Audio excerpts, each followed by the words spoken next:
They say revenge can be sweet. If you hear the sounds of drums, just close your eyes and hope it's not you it's coming for.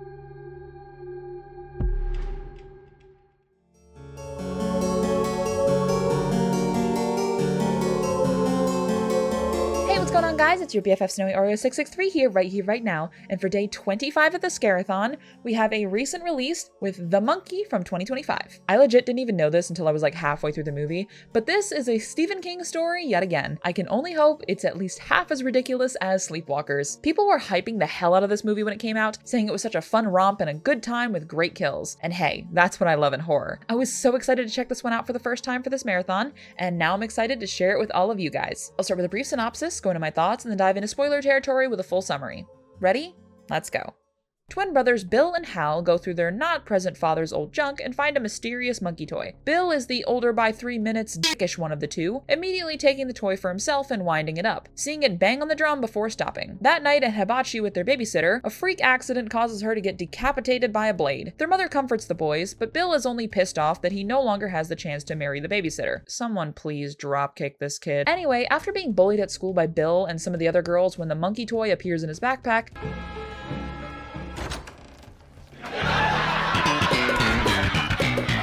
Hal asks the monkey to kill his brother. He winds the key only for their mother to die via an aneurysm. The twins realize the monkey's power and vow to make sure no one is hurt by it again. 25 years later, when some mysterious deaths begin to happen, Hal finds himself back in the sights of the monkey, hoping it won't come for him or his son now. Okay, for starters, not only was this one of the goriest films I have seen for this lineup, but it's also one of the funniest too. I was on call with friends watching this one, and we were constantly cackling like idiots at the absurdity of it all. You know, your Aunt Ida and your Uncle Chip never wanted kids.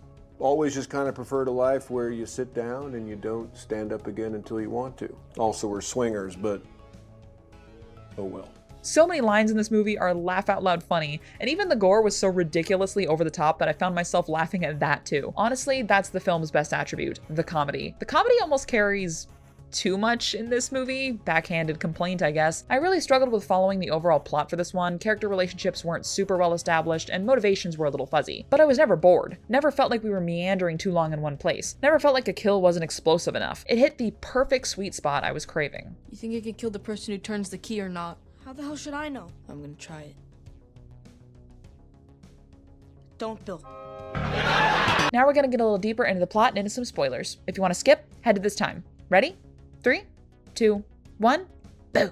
Hal goes to pick up his estranged son, named Petey, from his ex-wife and her new husband. They're planning to fully adopt Petey and take away his custody, giving him one last week to spend with his kid. Petey here looks like the inevitable love child between Michael Cera and Jesse Eisenberg, and he's not exactly the most happy to be spending time with his dad, who he knows literally nothing about. Hal gets a call from Bill, who he hadn't heard from in years. Bill tells him that their aunt died in an over-the-top way, and during their phone call, a freak chain of events leads to a lady fucking exploding nearby in the pool. Hal realizes that the monkey might be back, waking up Petey in a hurry. Come on, let's go. Hurry up. I'm going to bed. We gotta make like eggs and scramble! He takes Petey with them to their aunt's house, where the toy was last seen. While there, the lady selling the property tells him of everyone who died in the home before getting shot by a loaded rifle that fell over in the closet. At another motel, Hal loosely tells Petey about his family drama, him not exactly believing it, but indulging nonetheless. Meanwhile, we get the tea of what Bill has been up to all these years. He became obsessed with the monkey, trying to track it down from where they disposed of it long ago. He realized that Hal had been the one to cause their mother's death, and he's determined to use the monkey to kill his brother in revenge for it all. They hired this dude in a bad wig named Ricky to help him track it down, having collected it at the estate sale their aunt was having before her death. The sudden deaths since have been caused by Bill winding up the toy, trying and failing to have his brother killed. It's established that the one who turns the key can't be killed by it, and the target is always random. Ricky has developed an obsession with the monkey, begging Bill to let him have it. When he refuses,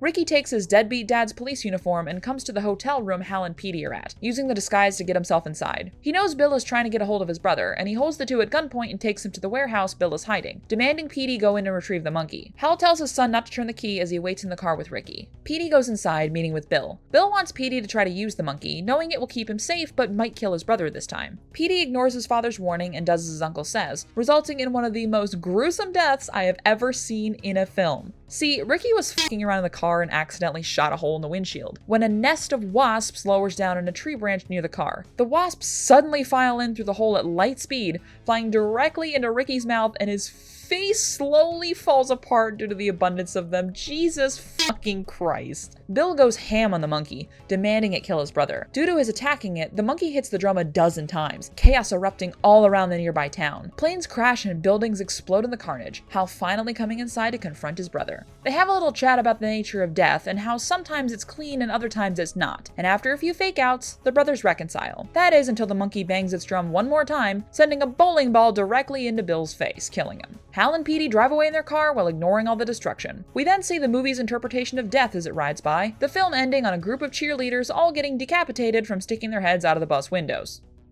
I think you get the general vibe of this movie from that summary. Nonsense humor and purposefully meaningless carnage. My favorite. I think the underlying theme of the nature of death and how it's portrayed is super cool, and well, yeah, I do think it could have been expanded on or maybe taken a little more seriously. I think what we got is decent enough too. I do find myself enjoying more of the storyline of the brothers as kids more than the rest of the film.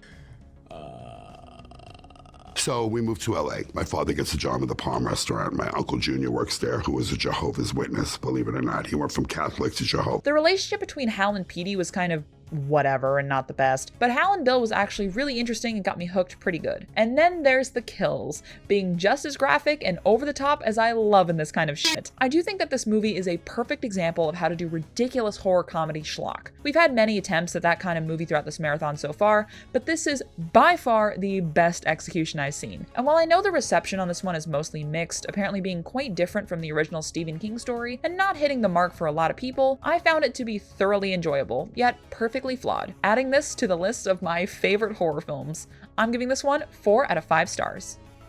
Thanks so much for watching my video. As for the next movie, I'm trying to head out for a vacation to forget all that's happened to me, but I just can't help but see that creepy guy's face everywhere. Bye!